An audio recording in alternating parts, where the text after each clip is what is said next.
Oi, gente, tudo bem? Boa noite.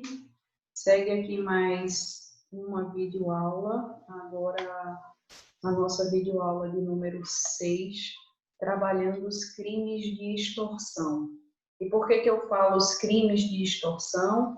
Porque nós temos, em verdade, três opções, né? Nós temos aí três crimes de extorsão para estudar. Quais são esses crimes? Vou inventar essa técnica aqui para ver se fica melhor o som. Quais são esses crimes que a gente tem para estudar? A gente tem a extorsão do 158, a gente tem a extorsão mediante sequestro do 159 e a gente tem o crime que a gente chama de extorsão indireta do 160. Então, nessa videoaula aqui, nós vamos estudar as três extorsões juntas, cada uma no seu momento, mas vai ser uma única videoaula para trabalhar os três crimes, certo? Então, eu vou compartilhar aqui a tela para a gente poder começar. E o que a gente pode falar sobre esses crimes, né? É muito comum nós ouvirmos nos noticiários televisionados e lermos também outros noticiários, outros meios de comunicação, que alguém foi sequestrado. Ah, fulano foi sequestrado. Fulano foi sequestrado, a família está esperando contato para pedir resgate. Na verdade, aqui nesse momento, a gente precisa estabelecer uma distinção muito importante.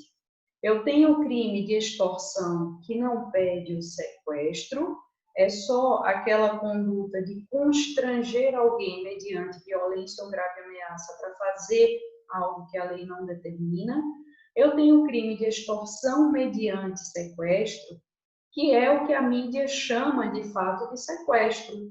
Quando alguém é privado da sua liberdade para que quem priva a liberdade, o sequestrador no caso, possa obter uma vantagem indevida. Então, quando se diz que alguém foi sequestrado, que a família aguarda contato para pagamento do resgate e liberação da vítima, a gente não está falando no crime de sequestro, a gente está falando no crime de extorsão mediante sequestro. Por quê? Porque o crime de sequestro está lá no artigo 148 e é um crime que está conceituado, está tipificado dentro do capítulo de crimes contra a liberdade pessoal, contra a liberdade individual.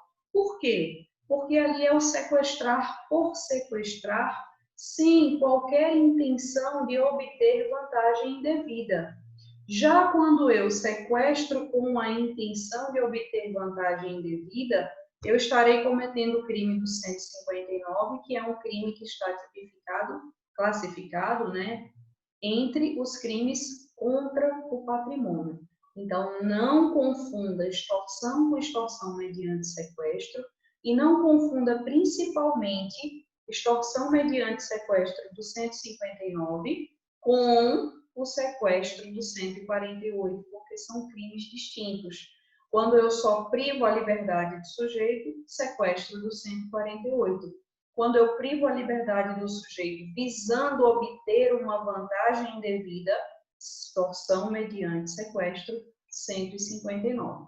E, por fim, o crime de extorsão, que a gente chama de extorsão indireta, é um tipo penal que, honestamente, eu nunca vi acontecer, nem nunca vi um processo dessa natureza, porque é uma situação bem estranha, mas, enfim, o legislador previu lá em 1940 e ficou aqui até hoje.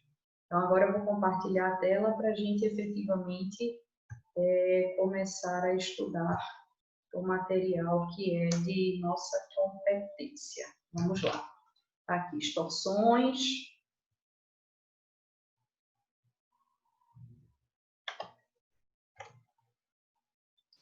E a gente começa lembrando, mais uma vez, vocês veem aí que no estudo dos crimes patrimoniais, eu sempre deixo essa observação no início dos slides para dizer que são 7 capítulos, são 7 capítulos diferentes trabalhando os crimes patrimoniais. Nós já falamos do furto, do roubo e agora nós vamos falar das extorsões, tá? Lembrando também que não se estuda crime patrimonial sem estudar essas regras gerais do 181, 82 e 83, a isenção de pena e a questão da necessidade da representação, e o 183 dizendo quando não se aplicam as regras gerais do 181 e 182, e agora a gente chega de fato ao que nos interessa, que é o crime do artigo 148 ou 158, crime de extorsão. O que é o crime de extorsão? Está lá o título, no caput. Constranger alguém. Então, qual é o verbo, o núcleo desse crime? Constranger. O constrangimento é o verbo. E como é que eu vou constranger alguém? Através de violência ou grave ameaça, lembrando que essa violência é uma violência física e a grave ameaça vai constituir um temor psicológico, mas esse temor não é, essa grave ameaça não é qualquer ameaça. É uma ameaça que seja de fato grave e que seja plausível. Eu não vou dizer a alguém que se ele não fizer determinada coisa que eu mando, eu vou fazer com que um raio caia na cabeça dele. Por quê? Porque não é plausível, não depende de mim que esse raio caia, né? Aí existe uma discussão para dizer, eu vou fazer um voodoo seu e vou dar umas espetadinhas nele. Aí já é razoável, porque a depender da crença da pessoa, isso pode sim causar um temor a ela. Então, eu vou analisar a condição da vítima, né, em relação à ameaça que eu estou proferindo contra ela, mas preciso analisar também a plausibilidade dessa ameaça, né? Se ela é uma ameaça que pode, de fato, se realizar. Então, constranger alguém mediante violência ou grave ameaça, com o intuito de obter para si ou para outrem vantagem indevida econômica, a fazer, tolerar que se faça ou deixar que se faça alguma coisa, pena reclusão de 4 a 10 anos e multa. Então, eu vou constranger alguém para fazer com que, diante dessa ameaça grave ou dessa violência, ela não faça algo que a lei permite, ela faça algo que a lei não permite, ou ela tolere que se faça com ela alguma coisa, não é? Aliás, fazer o que a lei não permite, não. Não exercer um direito que a lei lhe dá, corrigindo. Reclusão de 4 a 10 anos. Parágrafo 1º fala sobre majorante, e a gente vai trabalhar já já. Parágrafo 2º fala sobre extorsão praticada mediante violência, dizendo que se aplicam as regras do parágrafo 3º do artigo anterior. Quem era o artigo anterior? Roubo. E o que é que o parágrafo anterior do roubo falava? Sobre a consequência lesão grave ou gravíssima e sobre a consequência morte. O 158 não fala? Fala, mas não fala expressamente. Ele manda você, ele faz essa remissão ao artigo 157, parágrafo 3º. Então, se você volta lá, você vai ver que o 157, parágrafo 3º, está trabalhando com as qualificadoras da lesão grave ou gravíssima e da morte, né? E o parágrafo 3º do 158 traz sua própria qualificadora, dizendo que o crime vai ser qualificado quando há restrição da vítima, e essa restrição é condição necessária para obter a vantagem. Aqui é aquilo que a gente chama de sequestro relâmpago, e se resulta lesão grave ou morte, aplicam-se as penas do artigo anterior, tá bom? Ficou meio troncho isso aqui. Parágrafo 3º. Se o crime é cometido mediante restrição da liberdade da vítima e essa é a condição necessária para a obtenção da vantagem econômica, a pena é de reclusão de 6 a 12 anos, além de multa. Se resulta lesão grave ou morte, aplicam-se as penas do 159, parágrafo 2º, parágrafos 2º e 3º. Então, deixa eu só fazer uma observação aqui, muito relevante, e peço a atenção de vocês. O parágrafo 2º diz que no constrangimento, né, ilegal para que eu obtenha essa vantagem indevida, se há resultado morte ou se há resultado lesão corporal, grave ou gravíssimo, eu aplico as penas do roubo qualificado pela lesão grave ou gravíssima ou pela morte. Aí vem o parágrafo 3º para dizer que se o crime é cometido com restrição de liberdade da vítima e há lesão grave, lesão gravíssima ou morte, eu já não aplico a qualificadora do 157, eu aplico a qualificadora do 159, extorsão mediante sequestro. Compreenderam? Então, se eu tenho o 158 simples, com resultado morte, com resultado lesão grave ou gravíssima, eu vou para o 157 e aplico aquelas qualificadoras. Agora, se eu tenho já o 158 qualificado lá no parágrafo 3º pela restrição da liberdade da vítima, aí eu já não vou para o 157, eu vou usar as penas do 159, parágrafos 2º e 3º. As penas do artigo 159. Não faço a menor ideia de onde está o parágrafo nesse computador aqui. Parágrafos 2º e 3º do Código Penal. É isso.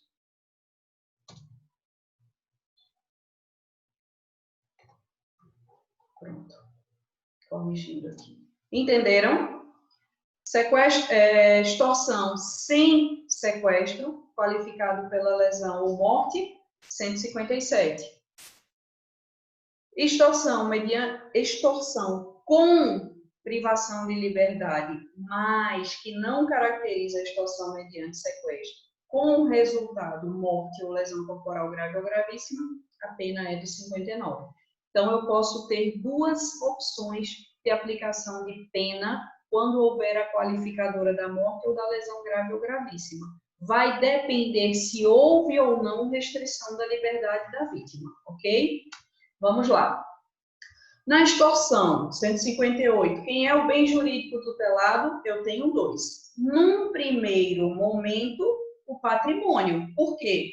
Porque é um crime patrimonial. E num segundo momento, a liberdade individual da vítima de fazer ou deixar de fazer aquilo que a lei lhe autoriza, né? Por quê? Na extorsão, eu vou constranger essa pessoa a não exercer um direito que ela tem. Sujeito ativo, crime comum, pode ser praticado por qualquer pessoa, assim como o sujeito passivo. Qualquer um pode ser vítima de extorsão. Quem é o tipo objetivo, ou seja, qual é a conduta da extorsão? É aquela conduta de, mediante violência ou grave ameaça, lembrando que essa ameaça precisa ser plausível, forçar alguém, obrigar alguém a fazer algo que não deseja. Não se confunde com um roubo, pois lá o agente se vale da violência ou da grave ameaça para subtrair o bem da vítima. Você pode estar pensando, poxa, a extorsão é muito parecida com o roubo. Imagine a seguinte situação. A gente está em período normal, aula presencial, e Cris diz a alguém da sala. Aliás, Cris não. Algum menino fortinho da sala diz, olha, amanhã, se você não chegar aqui com 5.000 reais para me dar, eu mato você na saída da aula. O que essa pessoa quer? Dinheiro. Eu posso dizer que isso é um roubo, ele está usando de violência, ou, nesse caso, de grave ameaça, não de violência, para subtrair dela 5.000 reais, não está? Então, como é que eu vou saber se isso é roubo ou se isso é extorsão? Porque a extorsão também diz que eu vou constranger alguém mediante violência ou grave ameaça, e aqui houve um constrangimento mediante grave ameaça, para obter uma vantagem patrimonial indevida. E ele não está pretendendo uma vantagem patrimonial indevida aqui. Então, como é que eu vou saber, no caso concreto, se a situação configura o roubo ou se a situação configura a extorsão? Uma vez que ambas pedem a violência ou agravo e ameaça e pedem uma vantagem financeira. Não pedem uma vantagem indevida financeira? Sim. Como é que eu vou fazer para distinguir os dois? Aí correntes várias tentam explicar essa distinção entre ambas, mas na verdade o que ficou mais de concreto para fazer essa distinção, e é até interessante essa observação, é que no roubo ele subtrai a coisa sem a participação da vítima. Ou seja, eu vou... Aliás, essa não é a que explica melhor, mas é uma das correntes. Então, o que é que a doutrina disse? Recapitulando. Disse que no roubo eu não preciso da participação da vítima. Eu vou lá e tomo a coisa mediante violência ou grave ameaça. E na extorsão, a vítima participa fazendo a entrega. Então, olhe, aqui está, a Cris vai dizer no outro dia, aqui está os 5.000 reais que você me obrigou a te dar, tá? Então, nos dois casos, eu tenho essa situação. A vítima entrega no roubo, aliás, no roubo a vítima não entrega, é o agente que subtrai, mas também na extorsão, e aí na extorsão seria a vítima que entregaria a coisa. Mas essa corrente não explicou, essa corrente doutrinária não explicou com muita clareza por quê. Pode haver uma situação na qual você é abordado na saída da faculdade, alguém põe uma arma na sua cabeça e diz: ou você me dá o celular ou eu te mato. Você vai entregar o celular. Aí deixa de ser roubo e passa a ser extorsão. Segundo essa corrente doutrinária que diz que precisa ou não da participação da vítima, a partir do momento que é você que entrega, já descaracterizaria o roubo e passaria a ser uma extorsão. Aí a gente precisa, então, passar a análise de mais uma teoria que tenta explicar isso, e aí ela explica com mais exatidão, com mais precisão, porque ela diz que quando falha essa caracterização de a vítima participou ou não da entrega da coisa ou da entrega da vantagem, eu vou para um critério que vai conseguir com exatidão definir qual é o meu crime. E qual é esse critério que vai definir com exatidão qual é o meu crime? O tempo da ameaça. Se a ameaça for atual, naquele momento, é roubo. Se a ameaça for uma ameaça futura, é extorsão. Veja de novo. O cara põe a arma na sua cabeça na saída da faculdade e diz: ou você me dá o seu celular agora, ou eu te mato. Você tem tempo para pensar, você tem tempo para escolher, você tem tempo para recorrer a alguma autoridade naquele momento ali para demonstrar sua irresignação? Não. Ou entrega ou entrega. É uma ameaça atual. Você precisa agir imediatamente para resguardar o seu bem-vida. Então, você vai e entrega. Apesar de você ter entregue o dinheiro ou o celular, ou o que quer que tenha sido, vai caracterizar roubo e não extorsão. Por quê? Porque aquela ameaça foi imediata, foi atual, era naquele momento. Já a extorsão, não. Olha o exemplo. Se Cris amanhã não trouxer 5.000 reais, eu vou quebrá-la no pau depois da faculdade, na saída da faculdade. Cris tem até o outro dia para pensar, para saber, decidir como se posiciona, decidir se procura uma autoridade, decidir se procura a ajuda de alguém. Então, o meu mal é um mal futuro. A ameaça é uma ameaça futura. Aqui, então, eu consigo caracterizar com exatidão a minha extorsão. certo? Espero que tenha ficado bem claro isso, porque em algumas situações, no caso concreto, pode surgir a dúvida de é roubo ou é extorsão. E aí, com esse raciocínio da mediatidade ou imediatidade da ameaça proferida, aí você consegue, então, estabelecer qual é o crime, qual tipo penal que se trata, tá? Lembrando que aqui diz que a participação da vítima é quem vai definir, ela não é muito exata. Tipo subjetivo, dolo. A extorsão não admite forma culposa. A gente sabe que a culpa pede previsão expressa e não há no 158 previsão expressa para ela. Outra coisa, o tipo também prevê que essa vantagem que você vai receber indevida é uma vantagem econômica. Portanto, é elementar do crime que a vantagem seja econômica. E que seja, além de tudo, indevida. Os 5.000 de CRIs são devidos a você? Não. Então, é uma vantagem indevida. Agora, eu devo 5.000 a alguém na sala. Aí a pessoa diz, olha só, você me deve 5.000 reais há 3 meses. Ou você me paga amanhã, ou eu lhe quebro no pau depois da saída da faculdade. Na saída da faculdade. Eu posso dizer que aqui está havendo uma extorsão? Não. Por quê? Porque essa vantagem não é indevida. A vantagem é devida.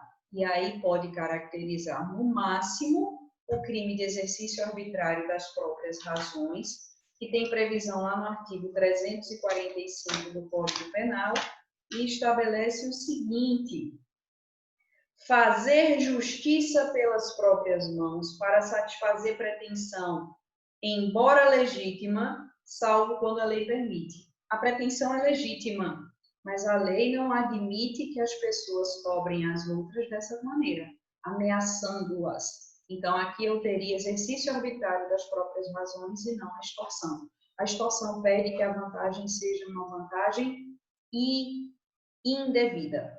Se a vantagem for sexual, constranger alguém mediante violência ou grave ameaça para obter vantagem sexual, eu tenho crime de estupro do 213.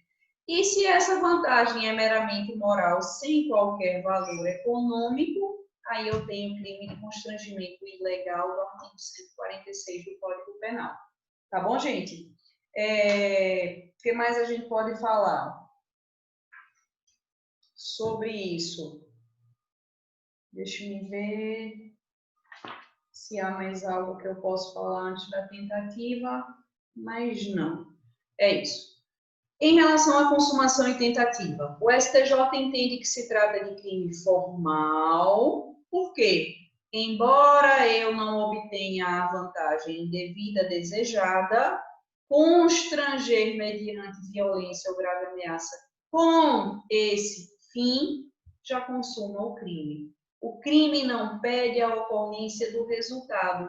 Eu posso receber a vantagem que eu pretendia ou não. A partir do momento que eu pratico esse constrangimento, que é o verbo do tipo, com a finalidade de, aí eu já estou, então, cometendo de forma consumada o crime do 158. Por isso, ele é um crime formal, seguindo a súmula 96 do STJ. Tá bom? Mais aqui. Agora a gente vai, então, para os parágrafos. O parágrafo primeiro, e a gente só tem 3 parágrafos para estudar no 158, o parágrafo primeiro traz uma majorante, e ele estabelece essa majorante dizendo que a pena vai ser aumentada de 1/3 em 2 hipóteses. Uma, se o crime for cometido por 2 ou mais pessoas, né? Então, ele pede aqui para majorar a pena um concurso necessário de crimes. É preciso que haja a participação de 2 ou mais pessoas para caracterizar o crime. Se eu só tenho duas, eu tenho a majorante do 158. Mas se eu tenho 3, eu tenho a majorante do 158 e tenho a incidência do crime de associação criminosa do 288. Por quê? O 288 fala que associarem-se 3 ou mais pessoas, era um antigo crime de quadrilha ou bando, associarem-se 3 ou mais pessoas com o fim, né, com a finalidade de praticar crimes. Então, só associarem-se, já caracteriza o crime do 288. Para quê? Para arquitetar crimes. A partir do momento que sai da fase de cogitação e passa a se efetivar o crime arquitetado, aí eu vou ter o concurso, então, do 288 com o crime do 158 aplicada, então, essa majorante, já tendo entendido o STJ que não há bis in idem aqui, tá bom?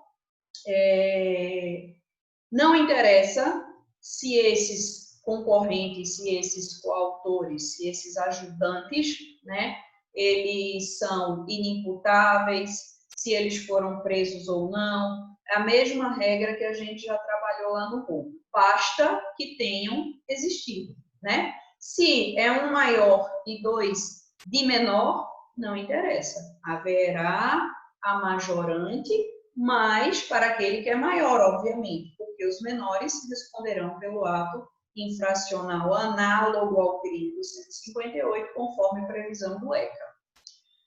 Vem o parágrafo 2º, para estabelecer, eu já fiz essa distinção aqui no início, cuidado com isso. O parágrafo 2º traz as qualificadoras da lesão grave e gravíssima e da morte, mas para o crime sem restrição de liberdade. E o parágrafo 3º traz a mesma previsão, né, quando houver resultado lesão grave ou gravíssima ou morte, mas aqui havendo restrição da liberdade da vítima. Então, eu tenho duas qualificadoras com a mesma finalidade, lesão grave ou gravíssima e morte, mas eu vou distingui-las pela existência, no caso concreto, de restrição ou não da liberdade da vítima. Então, se o sujeito praticou um crime de extorsão sem restringir a liberdade da vítima, aí eu tenho, então, a aplicação das regras das qualificadoras do roubo, que estão lá no 157, parágrafo 3º. Agora, se eu tenho o resultado, lesão grave ou gravíssima ou morte, decorrente da restrição da liberdade da vítima, eu já não aplico as qualificadoras do roubo, do 157, vou aplicar as qualificadoras da extorsão mediante sequestro, do 159. Muito cuidado com isso.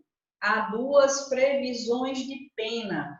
Então, se eu tenho a extorsão simples qualificada pela morte, deixe só eu localizar aqui apenas, só um minuto.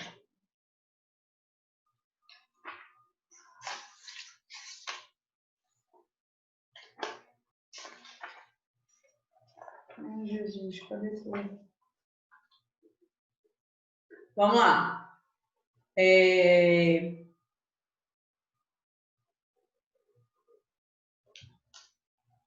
157. Então, se do roubo resulta lesão grave ou gravíssima, a pena era de 7 a 18 anos de reclusão.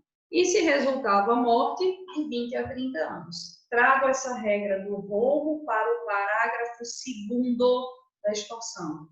Extorsão simples, sem restrição de vítima, com lesão grave ou gravíssima, 7 a 18 anos. Com morte, cadê danada você? Com morte, reclusão de 20 a 30 anos. Agora vejam a distinção. Se a lesão grave ou gravíssima ou a morte decorreram da restrição de liberdade da vítima, aí a pena já vai passar a ser de, se lesão grave ou gravíssima, 16 a 24. Olha o quanto aumenta, né? De 7 a 18 para 16, de 20 para 16 a 24 anos. E no caso de morte, lá era de 20 a 30. Aqui vai passar a ser de 24 a 30 anos. É a maior pena mínima que nós temos no Código Penal brasileiro, caracterizando, portanto, o caráter patrimonialista dos nossos legisladores, do nosso Código Penal. Porque o crime mais grave que a gente tem de homicídio, homicídio qualificado, ele vai fazer previsão de pena de 12 a 30 anos. Aqui na extorsão mediante sequestro, com resultado morte, a pena mínima é o dobro da do homicídio, é de 24 a 30 anos, embora o máximo seja 30 para os dois casos, tá bom? Então, extorsão sem restrição de liberdade da vítima, regras do artigo 157, parágrafo 3º. Extorsão com restrição da liberdade da vítima, regra do 159, parágrafos 2º e 3º. Mas, Michele, como é que eu vou saber se houve uma extorsão com sequestro relâmpago ou se houve uma extorsão mediante sequestro do 159? Facílimo. Você vai pela finalidade, pela intenção do agente. Qual era a intenção do agente? Aqui, no crime de extorsão qualificada pela restrição da liberdade da vítima, eu tenho uma restrição temporária e necessária para a prática do crime. É o que a gente chama, não está no código, você vai encontrar na doutrina, de sequestro relâmpago. Eu quero, então, sacar um dinheiro da sua conta. Eu quero que você me dê um dinheiro que está na sua conta. Então, eu privo momentaneamente você da sua liberdade de deambulação para que você vá comigo a um caixa eletrônico para que eu, então, use a sua biometria para poder fazer o saque. Terminei de obter a vantagem que eu queria, libertei você. A sua restrição de liberdade não é condição para pagamento de resgate. Isso é característica do 159, extorsão mediante sequestro. Lá, eu sequestro você para pedir a alguém, eu privo você da sua liberdade para pedir a alguém um resgate. Aqui não. Aqui eu privo você da sua liberdade momentaneamente e como necessidade para obter aquela vantagem de vida que eu queria. E é o que a gente chama, então, de sequestro relâmpago para ficar bem sedimentado. Gente, eu lembrei aqui agora que no parágrafo 1º eu falei do concurso, mas não falei da arma, tá?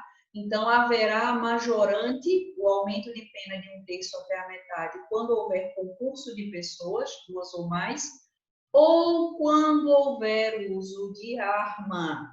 Aqui eu preciso fazer uma observação que também é importante. Lá no roubo, a gente viu que a arma, a natureza da arma, ela pode funcionar de 3 formas, né? Para aumentar a pena, como 3 majorantes distintas. Se a arma é branca, se a arma é de uso de fogo, se a arma é de fogo de uso permitido e se a arma de fogo é de uso restrito ou proibido. Aqui o legislador não especificou. Então, quando ele fala em uso de arma, a gente está falando de qualquer arma. Posso estar falando de um caco de vidro, posso estar falando de uma barra de ferro, posso estar falando de uma arma de fogo. Enfim, qualquer que seja a natureza da arma, já que aqui não houve especificação, ela vai funcionar como majorante. Então, parágrafo 1º, majorante pelo concurso de agentes ou pela utilização de arma em sentido genérico. No parágrafo 2º, qualificadoras sem restrição da liberdade da vítima. No parágrafo 3º, qualificadora com restrição da liberdade da vítima. desde que essa restrição seja necessária para obter a vantagem econômica.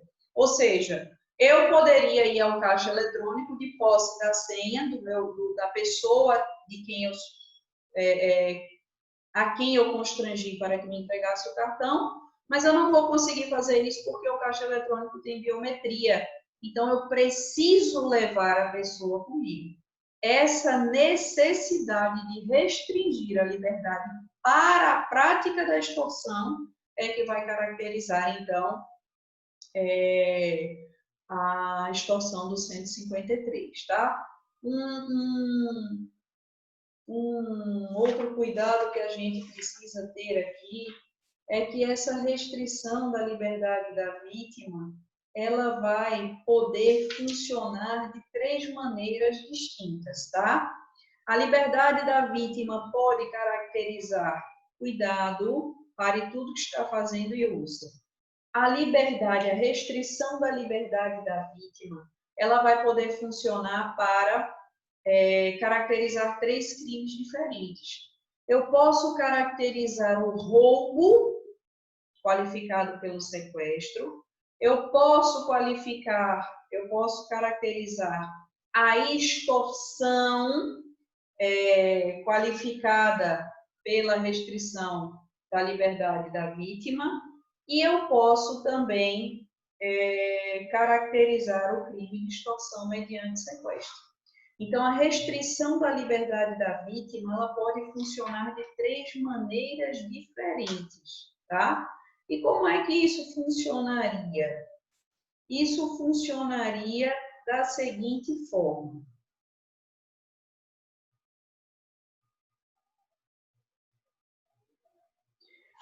Imagine que, para subtrair a coisa alheia móvel, o agente precisa privar a vítima da sua liberdade de locomoção. Então, eu subtraí o carro, né, da pessoa, joguei a pessoa na mala, e quando eu já estava bem distante, num lugar ermo, eu libertei a minha vítima. Por quê? O que eu queria com isso? Assegurar a minha impunidade ou assegurar a minha fuga com o objeto subtraído.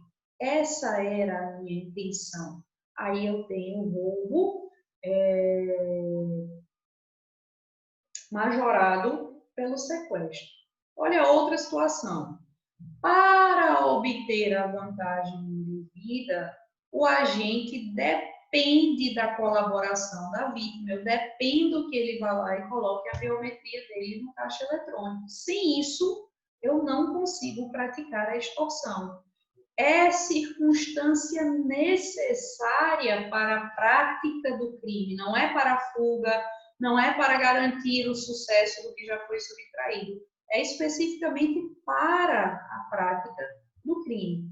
Aí eu tenho a extorsão qualificada pela restrição da vítima. E outra hipótese, quando eu sequestro para pedir resgate, obter essa vantagem indevida mediante o pedido de resgate, aí eu tenho o 159, extorsão mediante sequestro. Então, muito cuidado com a utilização da restrição da liberdade da vítima para caracterizar ou o 157, ou o 158, ou o 159. As finalidades de privar a vítima de sua liberdade são diferentes. E cada hipótese vai caracterizar um crime distinto, tá bom? Então, 158, caput, é a extorsão simples. No 158, parágrafo 1º, as majorantes. No 158, parágrafo 2º, falando sobre as qualificadoras da morte ou da lesão grave e gravíssima, e o 158, parágrafo 3º, que trata sobre a qualificadora da restrição da liberdade da vítima. Se a extorsão é simples, eu tenho uma pena de reclusão de 4 a 10 anos. Se a extorsão, lá no parágrafo 3º, é qualificada pela restrição da liberdade da vítima, a pena passa a ser de 6 a 12 anos. E o parágrafo vai além. Se não houve lesão grave ou gravíssima nem morte, 6 a 12. Mas se houver lesão grave, gravíssima ou morte, aí eu vou para as regras do 159, parágrafo 2º e parágrafo 3º, tá? Então, eu tenho a extorsão simples, a extorsão majorada e a extorsão qualificada em duas hipóteses. Tudo bem? A ação penal na extorsão é pública e incondicionada, por quê? Porque o tipo não faz nenhuma previsão diferente. E no silêncio prevalece a ação pública, penal pública e incondicionada. Agora a gente pula então para estudar o artigo 159, que muito, inclusive, a gente já antecipou aqui, que é a extorsão mediante sequestro, aquilo que a mídia comumente chama de sequestro, né? Mas se eu privo da liberdade para pedir resgate, na tentativa de obter uma vantagem indevida, eu não tenho sequestro no 148, eu tenho a extorsão mediante sequestro no 159. Essa é a capitulação correta. Onde é que quais são as regras, de regramento que a gente encontra no 159? Estão aqui. No caput, a previsão do tipo penal, está lá. Sequestrar. Lá na extorsão do 158, o verbo era constranger, mediante violência ou grave ameaça. Aqui o verbo é sequestrar, privar da liberdade, com o fim de obter para si ou para outrem qualquer vantagem, como condição ou preço do resgate. Isso significa dizer que aqui eu também tenho um crime formal. Por quê? O verbo é sequestrar com o fim. O fim pode ou não acontecer. Se ele acontecer, é mero exaurimento. A consumação vai se dar com o sequestro, certo? E outra observação. O tipo fala em qualquer vantagem, dando margem a interpretações que pode ser uma vantagem econômica ou não, porque o 158 faz a previsão expressa da vantagem econômica. O 159 diz que é qualquer vantagem. Mas a boa técnica, né, diz que a gente deve interpretar essa previsão de forma restritiva para compreender como vantagem econômica, porque esse crime está no rol de crimes patrimoniais. Então, embora o legislador tenha deixado assim, a gente vai compreender que a vantagem é uma vantagem econômica. Sequestrar alguém com a finalidade de obter vantagem econômica indevida através do pagamento do preço ou do resgate, reclusão de 8 a 15 anos. A extorsão simples fazia previsão de 4 a 10. A extorsão mediante sequestro faz previsão de 8 a 15. Aí vem o parágrafo 1º, trazer a primeira qualificadora, que a gente não tem majorantes. O 159 não tem majorantes, só qualificadoras. O parágrafo 1º para dizer que a reclusão passa a ser de 12 a 20 anos, se o sequestro dura mais de 24 horas, que é o que quase sempre acontece, ou se o sequestrado é menor de 18 ou maior de 60 pela vulnerabilidade e pelo impacto maior que causa na família e no seio daquele que foi sequestrado, ou se o crime é cometido por bando ou quadrilha, e aqui ao invés de bando ou quadrilha, leia-se associação criminosa ao crime do 288, tá?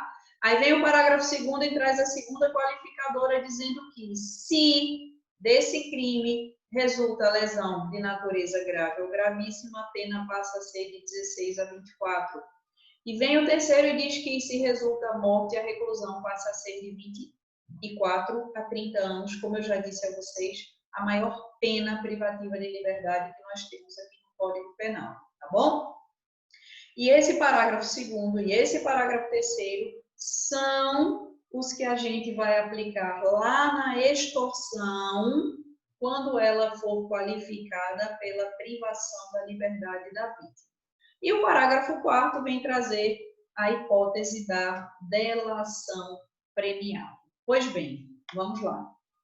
Qual é o bem jurídico tutelado? Da mesma forma que na extorsão, o patrimônio, em primeiro lugar, porque nós estamos trabalhando aqui com crime patrimonial, e em seguida também a liberdade individual da vítima, já que a gente está privando esse sujeito da sua liberdade de ir e vir.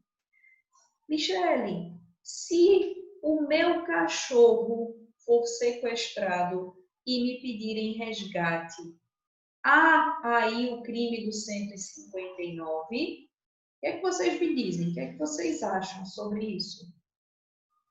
Não, minha gente, não há o crime do 159. Por quê?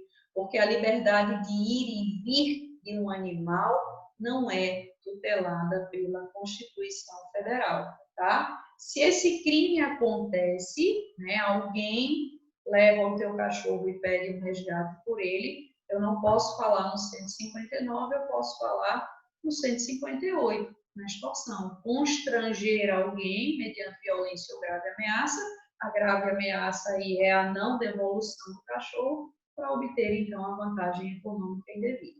Seria extorsão, mas não extorsão mediante sequestro.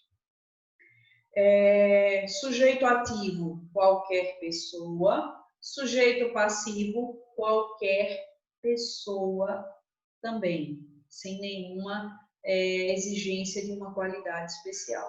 Uma observação que a gente precisa fazer aqui em relação ao sujeito passivo é de que a pessoa jurídica pode figurar como sujeito passivo também. Mas, Michele, como é que se sequestra uma pessoa jurídica? Não se sequestra, gente. Mas se eu sequestro um dos seus sócios e peço à pessoa jurídica o resgate para liberá-lo, aí eu tenho a pessoa jurídica figurando como sujeito passivo do crime de extorsão mediante sequestro. Tipo objetivo, qual é a conduta, o núcleo do tipo, o verbo do tipo? Sequestrar, tá bem claro. Sequestrar alguém, né?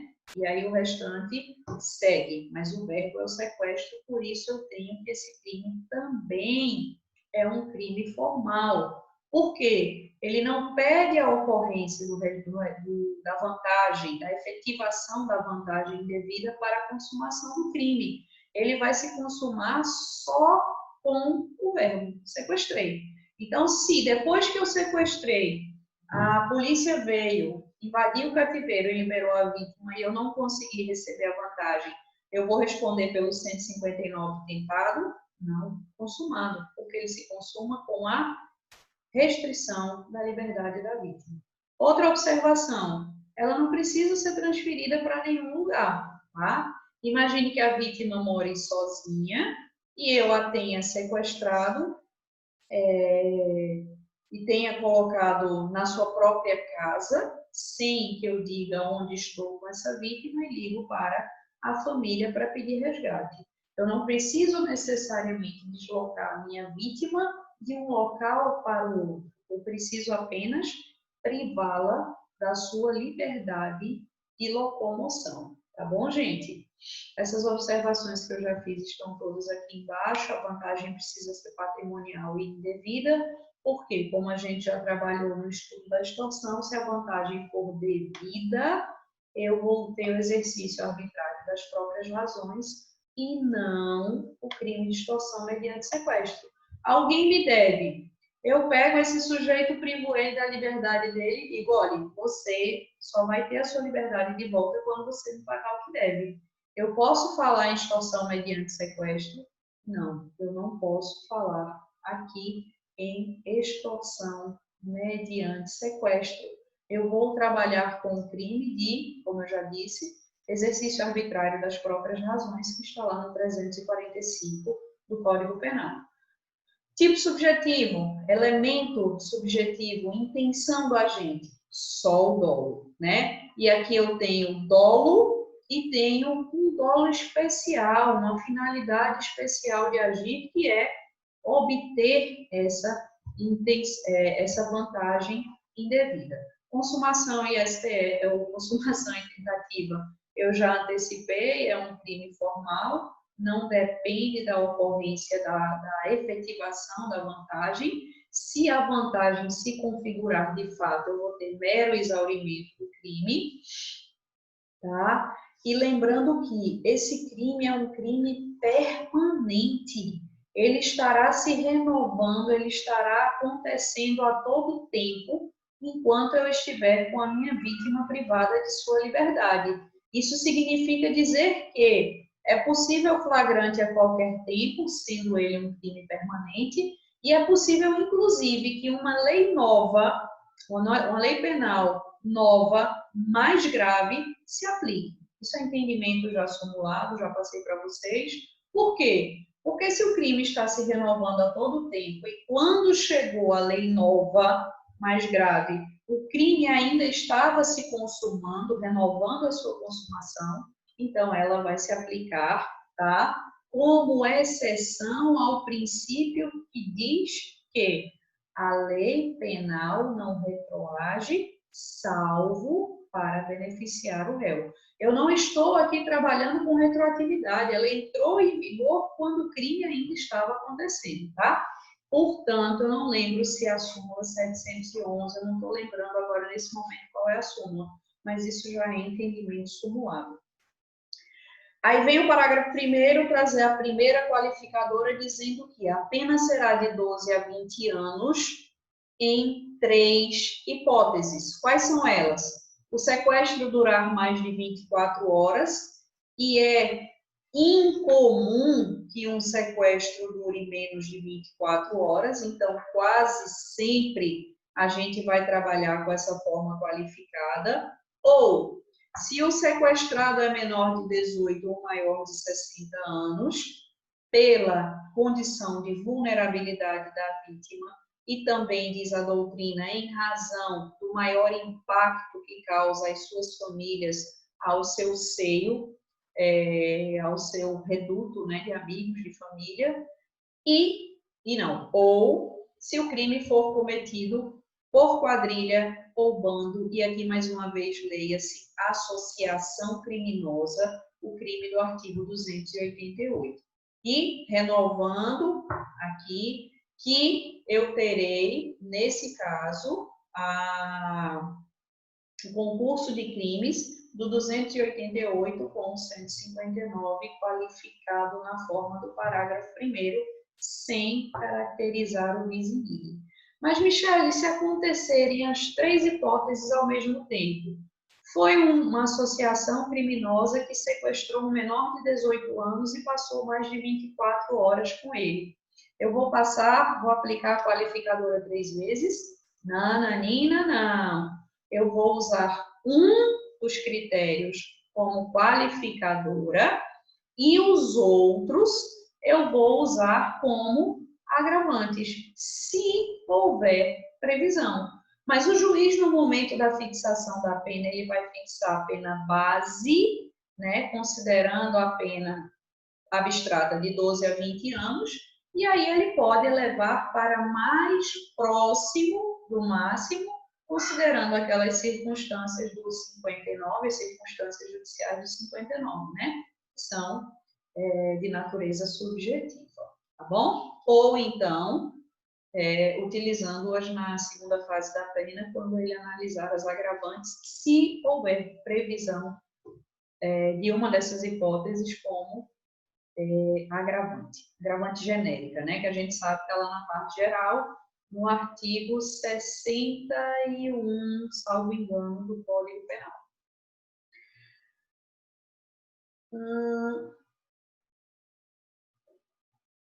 Depois do primeiro, a gente vai, então, para o parágrafo 2º, que fala sobre a qualificadora da lesão corporal ou da morte, aliás, lesão corporal grave ou gravíssima, e o parágrafo 3º, que fala sobre a lesão, sobre a qualificadora da morte. Se a qualificadora é de lesão grave ou gravíssima, a pena vai ser de 16 a 24 anos. Se a qualificadora é a morte, reclusão de 24 a 30 anos. Lembrando que essas qualificadoras aqui não necessariamente são crimes pré-dolosos. Podem acontecer por culpa, mas também podem acontecer por dolo. Matou porque quis, matou sem querer. É irrelevante. A morte vai qualificar do mesmo jeito nas duas hipóteses, ok? E por fim, outra discussão que tem é quem é que vai sofrer essa lesão? Quem é que vai ser a vítima da morte? É a minha vítima do sequestro ou é qualquer pessoa envolvida ali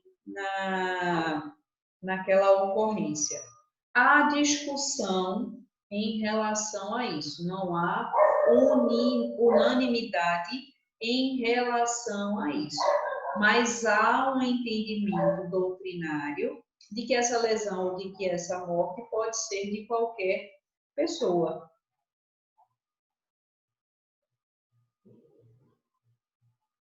Não precisa ser necessariamente do próprio sequestrado. Então, se na circunstância como um todo, alguém sai ferido, alguém sai morto, a gente aplicaria essa qualificadora. Embora eu, e acho que Greco também compreende assim, acredito e, salvo engano, creio que ele também acredite assim, que essa qualificadora deve ser aplicada, já que ela torna a pena bem mais exasperada, quando o sequestrado sofrer lesões ou sofrer morte. Mas a doutrina majoritária entende nesse sentido aqui, a gente tem jurisprudência para todos os lados.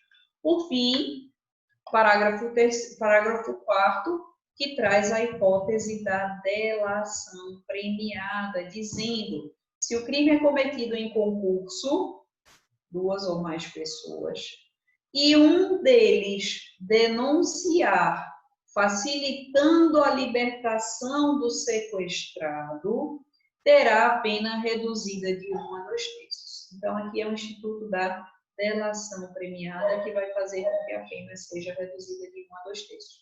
Mas veja, para que haja, e aí vai ser obrigatória, não é faculdade, a redução, é necessário que seja permitida das informações que foram prestadas a liberdade da vítima.